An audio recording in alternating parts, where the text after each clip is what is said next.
My name is Jinal Jhala and I am your instructor of this subject. So first of all, what is array and what is the use of array? So here in figure you can see the variable, that is integer a is equal to 10. So in this variable we can store only one single value. But if you want to store multiple values together in a single variable, then it is possible. Yes, it is possible with using array or string. So today we have to learn this new chapter, that is array. So start with introduction. First of all, what is the definition of array? An array is a fixed size sequence collection of elements of the same data type. Means we have to define the array with fixed size. If you want to store 10 elements in one array, then it is possible to define the size in bracket 10. If you want to enter 5 elements, then just change the value of size. And it is also called as a derived data type. Now why it is called as a derived data type? Just remember the definition of derived data type. The data type which are derived from the primary data types are known as derived data type. And here for declaring array we have to use our primary data type, that is integer, float or character. That's why. And the types of array mainly divided into two parts. First is a one-dimensional array and second is a two-dimensional array. And two-dimensional array is also called as a multi-dimensional array. So we have to see the different types in detail with example. First of all, let's see the benefits and drawbacks of using array. So first benefit is same name is used for multiple elements. Means we can enter multiple values in a single variable. So that is the advantage. If you want to enter 10 elements, then don't require to 10 different variables. Only take one single variable. So this is one advantage. Then second advantage is you can access any elements of array with using its index. Now what do you mean by index? Suppose in book you want to refer one topic from particular chapter, then first of all you can refer the index for that particular book. So same way here in one single variable we have to store multiple values. So how we can access? We can access it using array index, and array index always starting from 0 to n minus 1. We will see in next in 1D array. And next advantage is we can perform different matrix related operation, determinant related operation or table related operation using two-dimensional array. So these all are the benefits of using array. Now there are some drawbacks. So which are the drawbacks? First is wastage of memory. How? So we have to declare the array with its size in advance. Suppose I am declaring integer a 10. Means we can store 10 different elements, but at runtime if I am entering only 5 elements, then the space for remaining 5 elements will be waste. So we can say that here wastage of memory. Then second is a difficult to add or remove any elements in array. Why? Because array is worked in a sequential manner, and if you want to add element at last, then first of all you have to go to the particular position, and then after you can add or remove it. So it is quite difficult. And last is a fixed size and same data type. What do you mean by same data type? Suppose I want to enter 10 elements, then it is possible, but only of same data type. Suppose you want to enter one element as a character, one element as an integer, one as a float, then it is not possible with array. For that you have to learn new concept, that is structure. So these all are the benefits and drawbacks of array. Now let's move to the first type, that is one-dimensional array. So in exam always question ask like declare, initialize and represent one-dimensional array or 2D array with appropriate example. So let's see first one-dimensional array. So how we can declare? Just to see the syntax. First of all we have to write our primary data type. Then after our array name, and in square bracket you have to define size, that how many elements you want to store in particular array. Now see the example here, integer A3 means in A array we can store maximum 3 elements which having data type is integer only. We can store only 3 integer numbers. And how it will stored in memory? So here see the memory representation. When this declaration part execute in memory, one array is created and the size for array is, we can store 3 integer numbers, means if our integer size is 2 bytes, then 2 into 3, 6 bytes will be allocated to our this array. And index is always starting from 0 to n minus 1, and here our n value is 3 because we can store maximum 3 value. So our first value is stored at a of 0 index, then second value stored at a of 1 index, and third value stored at a of 2 index. So declaration part, hope guys you understand. Now let's move to the initialization part. What do you mean by initialization? Initialization means assigning a value to our variable, and this initialization can be done in 2 ways. First is a compile time initialization, second is a runtime initialization. Compile time initialization we can directly write using equal to. So how we can write, just to see the example. Integer A3 is equal to, in curly bracket just use the comma and write the values. So 5, 2 and 7 are value. And how we can initialize at runtime from the user? Suppose you enter 10 elements, then is it possible to write scanf function 10 times? No, we can simply use the concept of loop, and in loop just write the scanf function. So for I is equal to 0, I less than 3, I plus plus, and in this loop just write the scanf function. And why I starting from 0? Because array index starting from 0, that's why. And in scanf write the %d and comma and ampersand a of I. First time I will be 0, so first element put at the a of 0. Then after I become 1, so second element at a of 1. And when I become 2, third element at a of 2, in this way. And see the memory representation. 5, 2 and 7 are our input. So first 5 stored at a of 0, 2 stored at a of 1 and 7 stored at a of 2. Let's see one example of 1D array. Just print the elements of array and enter the elements of array. So here first of all include the header file, then after write the main function, and here you have to declare one array. So I am declaring one array, that is integer A3, means in this array we can store maximum 3 values, and one variable declare for loop, and then after write the printf function that enter elements, and in loop you can write this scanf function. So for I is equal to 0, I less than 3, I plus plus, and write the scanf which we have already seen in runtime initialization.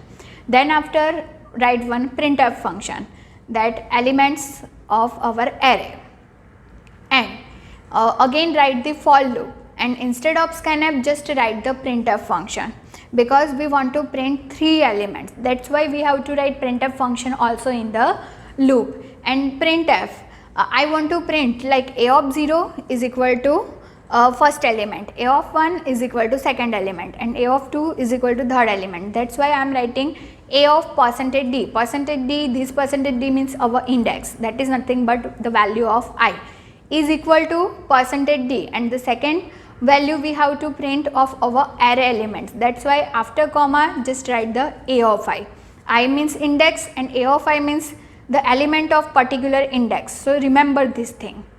So when a program will execute, our output is like first enter the elements. If I am entering 3, 4 and 6, and we will get the output like a of 0 is equal to 3, a of 1 is equal to 4, and a of 6 is equal, a of 2 is equal to 6. So in this way we can enter or print the elements of array. Let's see in practical. Welcome to the practical session. In previous example, we have already seen that how we can enter the elements of array. So let's see one another definition. The definition is like enter 5 elements of array and find sum, maximum number out of 5 numbers and average of that 5 numbers using one dimensional array. So let's start. First of all, our first step is include header file. So hash include studio.h. Then after next is a void main.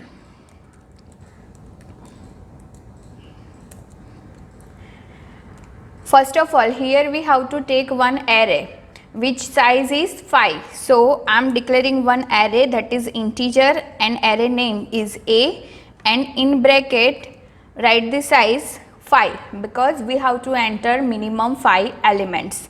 Then after, for array we have to take one loop for scan the elements or print the elements. So one variable I is for loop.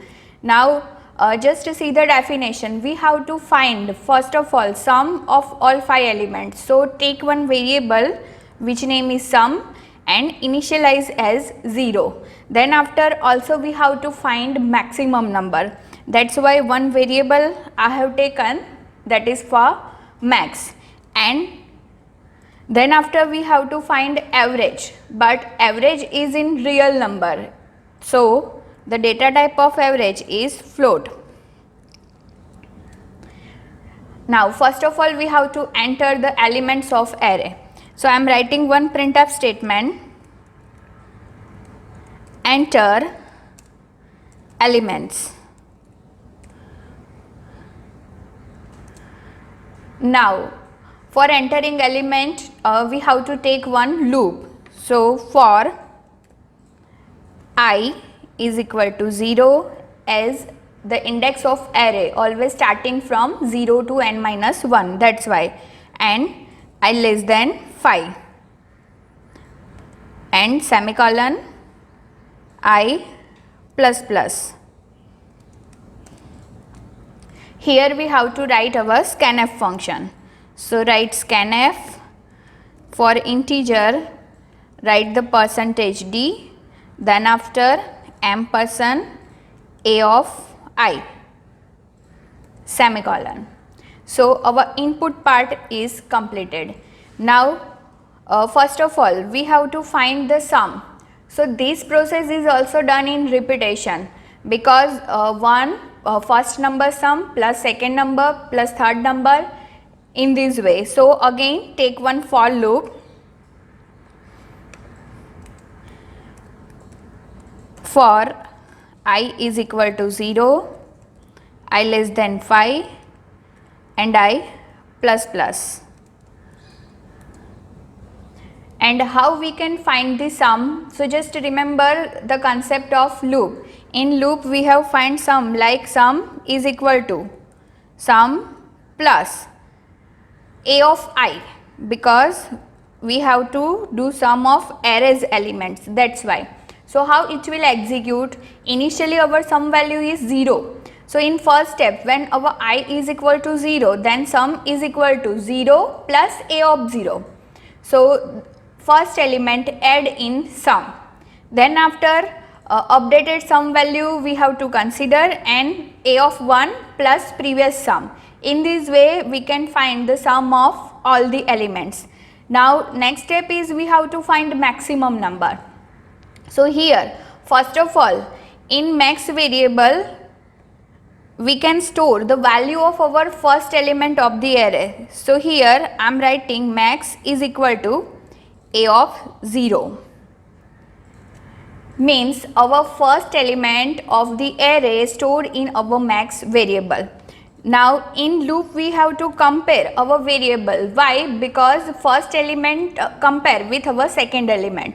Then if second element is maximum compared to first, then store the value of that element into our max variable. Then again check max and second element of array. Again check max and third element of the array. In this way we have to compare all the time, and if any of the element in our array is max, then store the value of particular array in our max variable. So I am writing one condition that if a of I greater than max, in this case we have to change the value of our max variable. So max is equal to that particular a of I and then semicolon.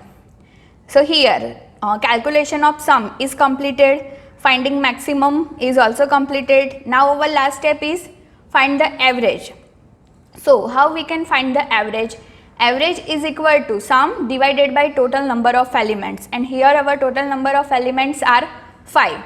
So after loop we can write the formula for average, that average is equal to our final sum divided by 5. But here sum is in integer form and 5 is also in integer. So when we get the answer, our answer is in integer form, but is it possible that our answer in real number? So here we can use explicit conversion. So here I am writing float. Only for this expression our sum variable become float. Now our process part is completed. Final step is print our output. So our outputs are, first is a sum, second is a maximum number, and third is a average. So print the value of these three variables. So I am writing printf first sum of 5 elements is equal to %d /n and sum. Then after we have to print maximum value. So printf max number is equal to %d and the value of max variable. And last we have to print average. So printf